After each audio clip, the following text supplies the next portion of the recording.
Tere! Vaatame üle sügis 2014 keemia aluste eksami. Eksamil oli 11 ülesannet. Algne idee oli mul igast käsitletud teemast üks ülesanne. Kahjuks päris nii see ei õnnestunud. Koostamisel hakkasin veidi kiirustama ja jäi välja kineetika peatükk. Meil ei olnud ühtegi ülesannet reaktsiooni kiiruse peale. Ja tuli sisse 2 ülesannet hapete ja aluste teemal. Need olid siis eelviimane ja üle-eelviimane pH arvutamine ja reaktsioonivõrrandi kirjutamine, aga nad olid küllaltki erinevad. Nii et loodetavasti see ei viinud eksamit tervikuna liigselt tasakaalust välja. Mõni sõna üldmuljest. Tundus, et eksam oli selline keskmine. Viisi oli suhteliselt vähe, 4 samuti. Väga paljud said siis indeks 2 või 3 ja paraku oli ka arvestatavalt läbi kukkunuid ehk 0.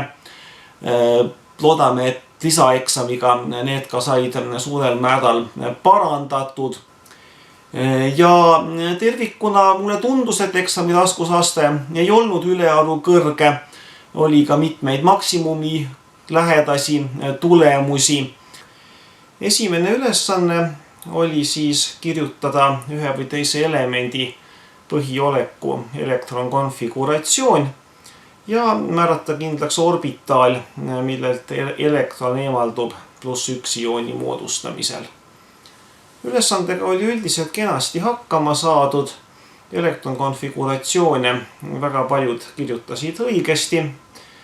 Orbitaaliga oli nii ja naa. Ma arvan, et seda osa oli teinud õigesti nii tunde järgi umbes pooled tudengitest.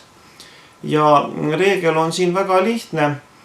Kui võrreldes eelmise elemendiga perioodilisuse süsteemis lisanduvad elektronid näiteks D-plokis D-orbitaalidele, mis on pealmisest elektronkihist üks kiht allpool, siis eemaldub ioniseerimisel alati elektron kõige kõrgema energiaga orbitaalilt, mis D-elementide korral on siis vastav S-orbitaal, mis on täitumise järjekorras siis eelnevalt perioodi alguses, P-orbitaalide korral aga P-orbitaal. Nii et germaaniumi korral siis lugesin õigeks lihtsalt P või siis konkreetselt 4P. Teine ülesanne joonistada ühe või teise iooni, vist oli ka mõnes variandis neutraalne molekul, Lewisi struktuurvalem. Samuti ülesanne oli tehtud üsna hästi ja põhiline, millega alt mindi, oli iooni laengu mitte kajastamine ja samuti mõnedel tudengitel oli siiski raskusi elektronite kokkuloendamisega, oli liiga palju või liiga vähe sidemeid. Kõikides variantides oli laiendatud valentskihiga või laiendatud oktetiga tsentraalaatom, nii et seda pidi teadma, et mõnel juhul me võime kujutada rohkem kui 8 elektroni või rohkem kui 4 elektroni paari või sidet ühe aatomi juures ja samas mitte teiste juures, näiteks fluoriil ikkagi on rangelt 1 side ja 8 valentselektroni. Kolmas ülesanne oli siis keemilise sideme tüüpide ja orbitaalide teemade peale ja oli tehtud suhteliselt, ütleme siis halvemini võrreldes 2 eelmise ülesandega.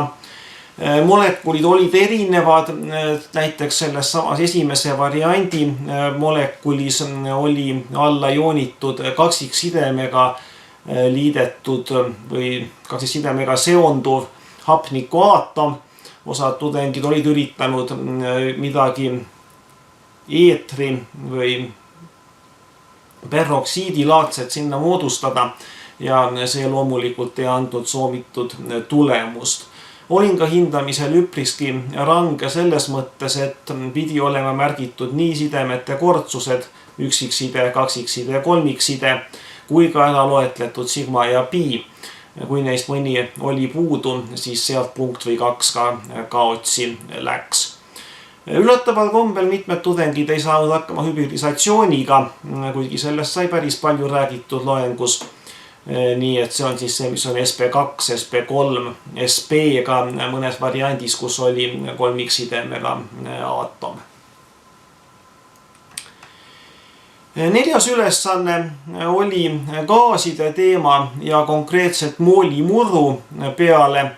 Arvutuskäik siin ei ole keeruline, tuleb arvutada kahe antud aine molaarmassid, leida mitu mooli on kumbagi ainet, liita need kokku, saada summaarne moolide arv ja siis küsitud aine puhul suhe, antud aine moolide suhe kõigi komponentide summaarsesse moolide arvu.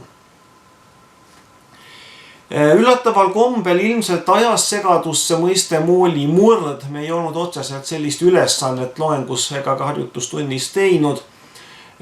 Paljud üritasid seda väljendada murruna ja leida mingeid täisarve. Moolimurd on lihtsalt komaga arv 0,38, 0,57 või mis iganes. Ja kui oli väljendatud murruna, mis oli matemaatiliselt õige, siis ka selliseid ma hindasin maksimumpunktidega.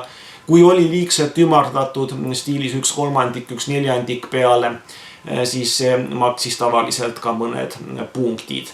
Ja kindlasti moolimurd tuleb arvutada moolide arvu järgi, kas siis 0 või 1 punktiga hindasin variante, kus oli tehtud ilma moolide arvu arvutamata. Ma ei taha siin valesid lahenduskäike propageerida, seega detaile ei hakka ka ütlema.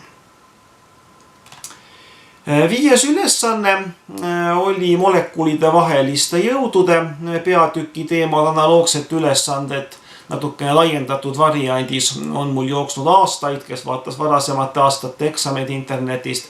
See kindlasti pidi ka selle ülesande ära tundma. Päris mitmesse varianti ma panin vähemalt ühte paari sisse sellised molekulid, kus mõlemas sisaldus vesinik, kuid üks moodustab vesiniksidet, teine mitte. Veekord siis meenutan, et vesinikside on molekulide vaheline jõud ja ennekõike NH, OH ja FH sidemeid sisaldavad molekulid, siis molekulide vahel moodustavad vesiniksideme, mis mõjub küllaltki drastiliselt keemist temperatuuri tõstvalt. Teises paaris oli reeglina võrrelda kas polaarne, mittepolaarne või midagi selle taolist molekulid. Ülesannet tervikuda oli tehtud nii ja naa. Ei saa öelda, et see teema oleks väga hästi omandatud. Loomulikult oli päris paljudel tudengitel korrektselt tehtud.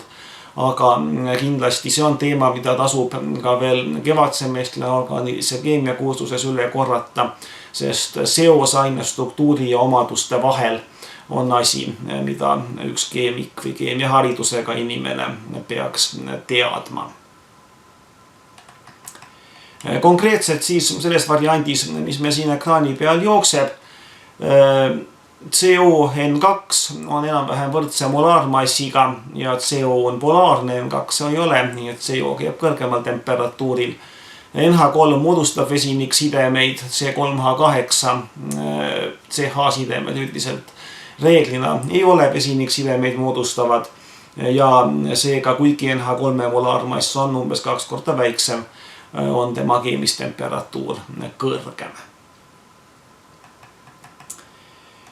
Tuleme eksamitöö teise poole juurde ja siin on rohkem arvutuslikke ülesandeid.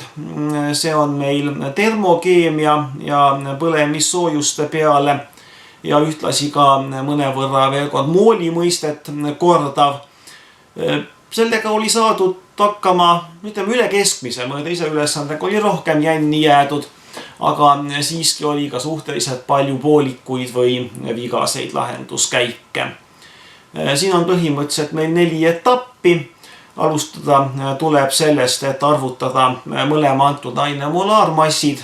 See on veel täiendav etapp siis. Edasi me saame leida mitu mooli atsetooni, antud näites on meil siin atsetooniga siis ülesanne. Mitu mooli atsetooni on vaja aurustada. Edasi korrutada läbi aurustumissoojusega, saame vastava energiahulga. Edasi leiame, mitu mooli butaani on vaja põletada selle energiahulga saamiseks. Ja viimaks arvutades siis läbi butaani molaarmassi leiame vajaliku butaani grammide arvu või butaani massi grammides. Ja vaatasin ka, et oleks korrektselt ümardatud tulemus. Meil on siin üldiselt 3 tüvenumbriga. Põlemissoojused olid mõnes variandis 3-ga, mõnes 4-ga, kuidas mul õnnestus arvud leida. Nii et siis väga valesti ümardatud tulemusi hindasin ka 1 miinuspunkti vääriliselt, isegi 5 punkti kokku 6. 7. ülesanne oli entroopia peale. Seda sorti ülesannet me ei teinud harjutustunnis ja samuti ei ole sellist mul olnud kunagi varem eksamil. Aga põhimõtteliselt täpselt sellise ülesande me tegime läbi loengus. Nii et kes vaatas loengu videoid või muidugi viibis kohal ja samuti tutvus slaididega, siis põhimõtteliselt siin midagi keerulist ei ole. Seda protsessi saab siis vaadata 2 pöörduva protsessi summana, kus siis alguses me võime kujutada ette, et toimus isotermiline kokkusurumine ühelt ruumalalt teisele ja seejärel siis paisumine konstantsel ruumalal ühelt temperatuurilt teisele. Valida tuli antud 3 valemi hulgast 2 õiget või 2 kohast. Kõigil juhtudel oli meil antud ruumalad ruumalani ja temperatuurilt temperatuurini ehk esimene ja 3. Ja arvutada korrektselt, kindlasti arvutada temperatuurid ümber kelvinitesse. Seda olid mõned tudengid tegemata jätnud. Ja lõpuks liita 2 saadud delta S-i. Mõnedel oli seal märgiga eksitud, mõned olid üritanud iga hinnast kõiki 3 valemit kasutada. Need lahenduskäigud muidugi piisavalt kõrgeid hinnanguid ei saanud. Tervikuna siiski võib öelda, et ka see ülesanne oli tehtud üllatavalt hästi, arvestades, et ainuke kokkupuude sellega oli meil olnud loengus. Ja võib öelda, et see oli tegelikult olemasoleva valemiga ja selline suhteliselt sirgjooneline ülesanne.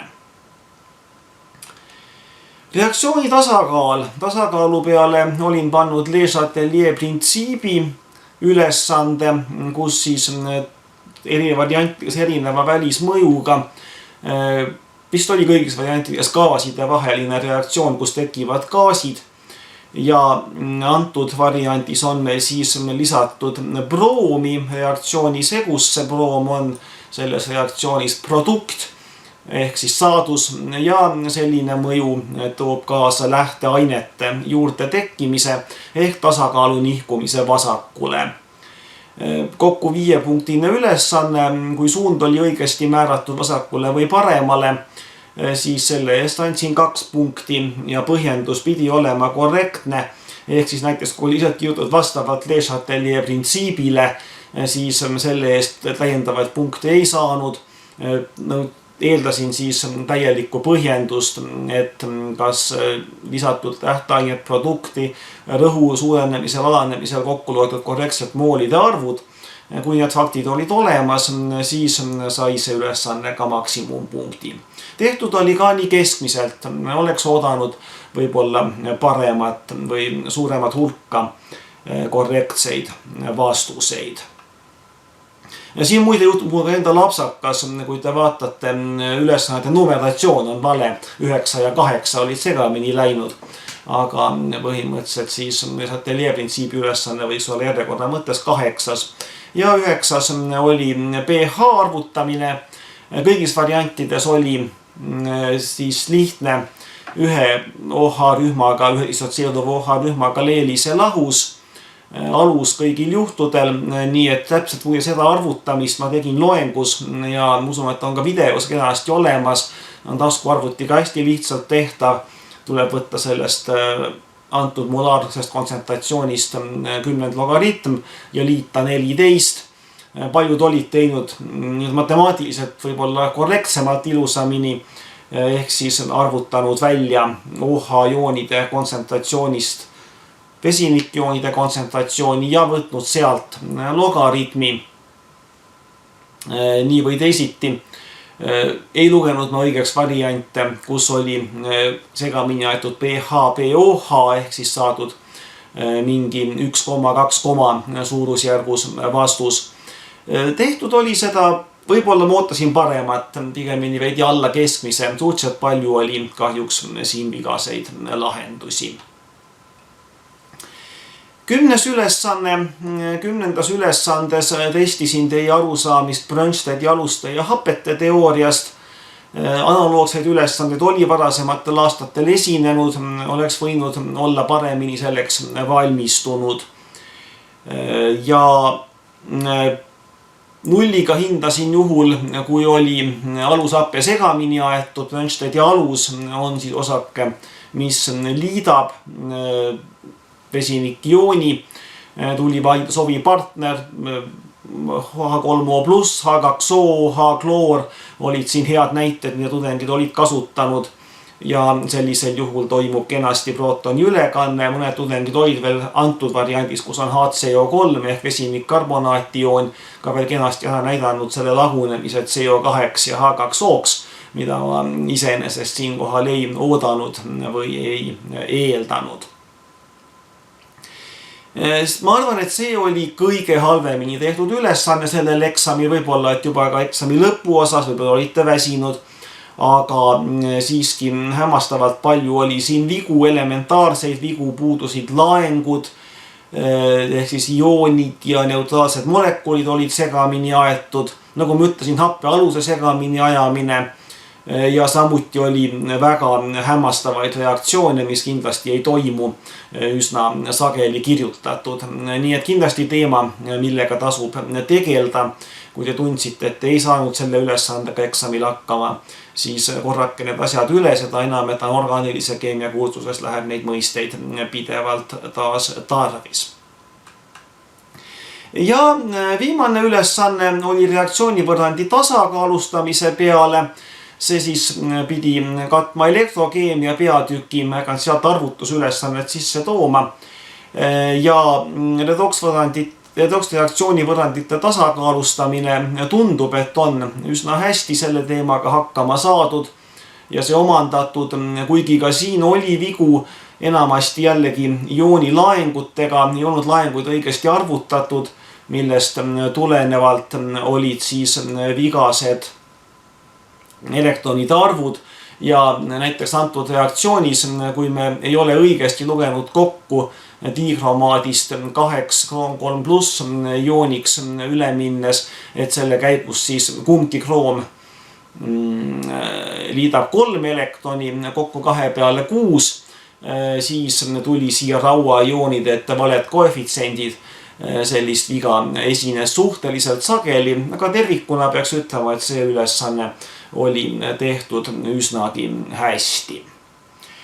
Loodame, et te omandasite midagi ka veel selleks eksamiks õppides ja käesolevast videost.